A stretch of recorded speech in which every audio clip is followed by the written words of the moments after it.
ಚಪ್ಪಾಳೆ ಮೂಲಕ ಸ್ವಾಗತ ಮಾಡಿ. ಗಿಡೂರು ಹಾಗೂ ಸುತ್ತಮುತ್ತಲಿನ ಗ್ರಾಮದಿಂದ ಬಂದಂತ ಪ್ರತಿಯೊಬ್ಬ ಕಲಾಭಿಮಾನಿಗಳಿಗೂ ಈ ಪುಟ್ಟ ಕಲಾವಿದ ಮಾಡೋ ನಮಸ್ಕಾರಗಳು.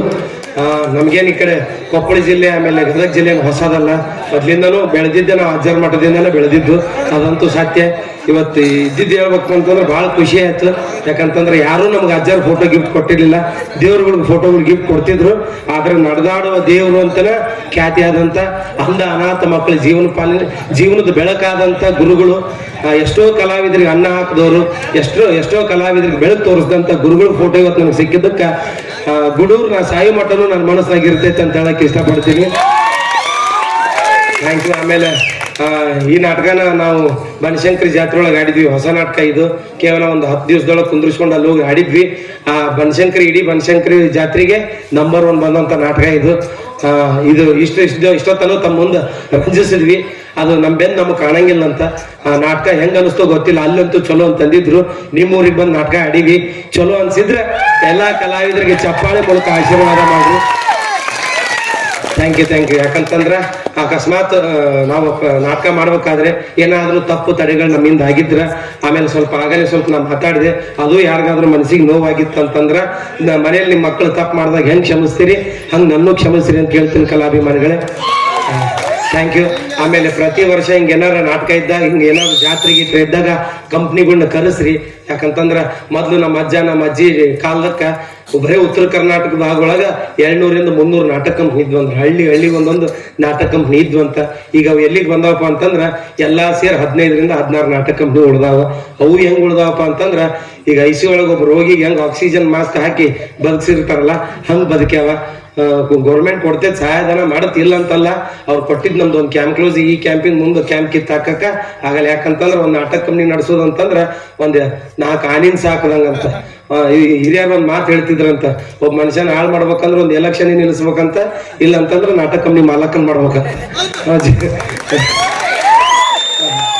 ಅಂದ್ರೆ ಜಲ್ದಿ ಹಾಳಾಕರೋರು ಅಂತ.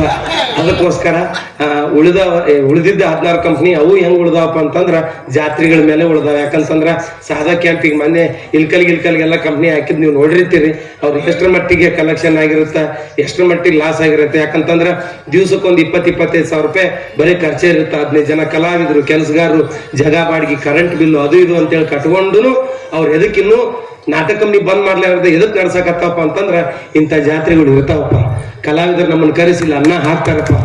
ನೀವು ನಮ್ಮನ್ನ ಕರೆಸಿ ನಮಗೆ ದುಡ್ಡು ಕೊಟ್ಟಿದ್ದು ನಮ್ಗೆ ಅಷ್ಟೇ 15 ಜನರಿಗಲ್ಲ, ಈ 15 ಜನರ ಹಿಂದಿರೋ 200 ಕುಟುಂಬಗಳಿಗೆ ಊಟ ಹಾಕಿರಿ ಅನ್ನೋದು ನನಗೆ ತುಂಬಾ ಹೆಮ್ಮೆ ಆಕೈತೆ ಅಭಿಮಾನಿಗಳ. ಆಮೇಲೆ ಇಷ್ಟು ದಿವಸ ತಮ್ಮನ್ನೆಲ್ಲ ಇನ್ನೊಂದು ಹೇಳಕ್ ಮರ್ತೆ. ಆಮೇಲೆ ಏನೇ ಜಾತ್ರೆಗಳಾದ್ರ ಗಣೇಶ್ ಚೌತಿ ಇದ್ರ ನಮ್ದೇ ಕಂಪ್ನಿ ಅಂತಲ್ಲ, ಯಾವ ಕಂಪ್ನಿ ಇದ್ರು ಕರೆಸ್ರಿ, ಕಲಾವಿದರನ್ನ ಉಳಿಸ್ರಿ, ರಂಗಭೂಮಿನ ಬೆಳೆಸ್ರಿ. ಇಲ್ಲ ಅಂತಂದ್ರೆ ಲಾಸ್ಟಿಂಗ್ ಹೆಂಗಾಗುತ್ತೆ ಅಂತಂದ್ರ ಈಗ ಹೇಳ್ತಾರ ನಮ್ಮ ತಾಳಿಕೋಟೆ ರಾಜಮ್ಮ ಹೇಳ್ತಾರ, ಡೈನಾಸರ್ನ ಹೆಂಗ್ ಹಿಂಗಿದ್ದು ಅಂತ ನೋಡು, ಹಂಗಿದ್ದು ಅಂತ ನೋಡು ಅಂತೇಳಿ. ಅದನ್ನ ನಮ್ಮ ಕಲಾವಿದರ ಮುಂದೆ ಹಂಗ್ ನಿಮ್ ಮರಿ ಮೊಮ್ಮಕ್ಳಿಗೆ ತೋರಿಸ್ಬೇಕಂತ. ಇವ ಹರ್ಷ ಅಂತಿದ್ದ, ಕಾಮಿಡಿ ಮಾಡ್ತಿದ್ದ, ಹುಚ್ಚ ನನ್ನ ಮಗ ಸಾತ್ ಎಲ್ಲಿ ಓದ್ನೋ ಗೊತ್ತಿಲ್ಲ, ಹಂಗ್ ಹೇಳ್ಬೇಕಾಗತ್ತ. ಅದಕ್ಕ ದಯವಿಟ್ಟು ಕಲೆನ ಉಳಿಸಿ ಬೆಳೆಸಿ ಅಂತ ಹೇಳಕ್ ಇಷ್ಟಪಡ್ತೀನಿ ಕಲಾಭಿಮಾನಿಗಳೇ. ಆಮೇಲೆ ಇಷ್ಟು ದಿವಸ ತಮ್ಮನ್ನೆಲ್ಲ ರಂಗಭೂಮಿಯಲ್ಲಿ ರಂಜಿಸ್ತಾ ಇದ್ದೆ. ತಮ್ಮೆಲ್ಲರ ಪ್ರೀತಿ ಆಶೀರ್ವಾದದಿಂದ ಕಾಮಿಡಿ ಕಿಲಾಡಿ ಸೀಸನ್ 4 ಸೆಲೆಕ್ಟ್ ಆದೆ. ಬರ್ಬೇಕಾದ್ರೆ ಹಂಗ ಬರ್ಲಿಲ್ಲ, ಕಪ್ ಹಿಡ್ಕೊಂಡ ಬಂದೆ. ಮೊನ್ನೆ ಚಾಂಪಿಯನ್ಸ್ ಲೀಗ್ ಅಂತೇಳಿ ಮಾಡಿದ್ರು, ಅದ್ರೊಳಗೆ ಅನುವರೆ ಟೀಮ್ ಕ್ಯಾಪ್ಟನ್ ಆಗಿ ಸತತ 2 ಕಾಮಿಡಿ ಶೋಗಳು ಕಪ್ಗಳನ್ನ ಉತ್ತರ ಕರ್ನಾಟಕಕ್ಕೆ ತಂದಿವಿ ಅನ್ನೋದು ನನಗೆ ತುಂಬಾ ಹೆಮ್ಮೆ. ಕಲಾಭಿಮಾನಿಗಳು ಹಳ್ಳಿಗೆ ಮನೆಗೆ ಒಬ್ಬೊಬ್ರು ಕಲಾವಿದರು ಅದರ ಆದ್ರ ಅಂತವೇನಾದ್ರೂ ಶೋಗಳು ಬಂದಾಗ, ಆಡಿಷನ್ ಅಂತ ಬಂದಾಗ ಎಲ್ಲರೂ ಹಿಂದೇಟಾಕ್ತಾರೆ. ಯಾಕಪ್ಪ, ನಾನು ಒಂದಿಷ್ಟು ಜನರು ನನಗೆ ಇನ್ಸ್ಟಾಗ್ರಾಮ್ ಒಳಗೆ ಮೆಸೇಜ್ ಮಾಡ್ತಾರ, ವಾಟ್ಸಪ್ ಒಳಗೆ ಮೆಸೇಜ್ ಹಾಕ್ತಾರೆ. ಏನಂತ ಹಾಕ್ತಾರ, ನೀವು ಕಾಮಿಡಿ ಕಿಲಾಡಿಗೆ ಸೇರಿದ್ರಲ್ರಿ, ಎಷ್ಟು ಕೋಟಿ ಸೇರಿದ್ರಿ, ಎಷ್ಟು ಕೋಟಿ ಸೆಲೆಕ್ಟ್ ಆಗಿದ್ರಿ. ಅವೆಲ್ಲ ಸುಳ್ಳು.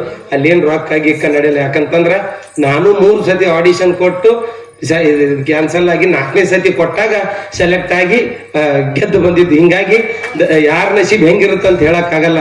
ಉದಾಹರಣೆ ನಮ್ಮ ಉತ್ತರ ಕರ್ನಾಟಕದ ಪ್ರತಿಭೆಗಳು ಈಗ ಸದ್ಯ ಬೆಂಗಳೂರಾಗ ಮೆರೆಯಕತ್ತಿತ್ತು, ತಾವೆಲ್ಲ ನೋಡಕತ್ತೀರಿ.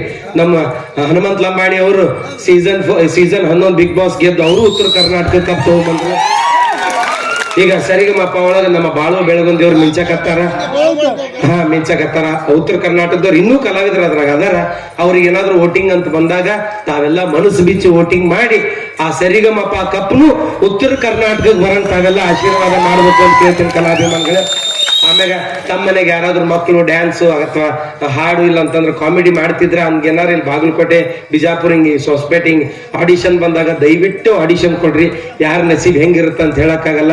ನಾಳೆ ನಿಮ್ಮೂರನ್ನ ಹುಡುಗನ ಕಾಮಿಡಿ ಕಿಲಾಡಿ ಆಗ್ಬೋದು, ನಿಮ್ಮೂರನ್ನ ಹುಡುಗನ ಸರಿಗಮಪ ವಿನ್ನರ್ ಆಗ್ಬೋದು, ನಿಮ್ಮೂರ ಹುಡುಗನ ಡ್ಯಾನ್ಸ್ ಕರ್ನಾಟಕ ಡ್ಯಾನ್ಸ್ ವಿನ್ನರ್ ಆಗ್ಬೋದು. ಅದಕ್ಕೆ ದಯವಿಟ್ಟು ಕಲೆನ ಪ್ರೋತ್ಸಾಹಿಸ್ರಿ ಅಂತ ಹೇಳಕ್ ಇಷ್ಟಪಡ್ತೀನಿ. ಆಮೇಲೆ ತಮ್ಮೆಲ್ಲರ ಆಶೀರ್ವಾದದಿಂದ ಒಂದ್ 3 ಪಿಕ್ಚರ್ ಅಲ್ಲಿ ಪಾತ್ರ ಮಾಡಕತ್ತೀನಿ. ಒಂದು ಅಮರ್ಥ ಅಂತೇಳಿ ಶ್ರೀನಗರ್ ಕಿಟ್ಟಿ ಅವ್ರದ್ದು, ಇನ್ನೊಂದು ಪ್ರೇಮ್ ಸರ್ ನಿರ್ದೇಶನದಲ್ಲಿ ಬರಕತ್ತೈತಿ, ಧ್ರುವ ಸರ್ಜಾ ಅವ್ರ ಹೀರೋ KD ಅಂತ ಹೇಳಿ, ಅದ್ರೊಳಗೂ ಒಂದು ಪುಟ್ಟ ಪಾತ್ರ ಮಾಡೀನಿ.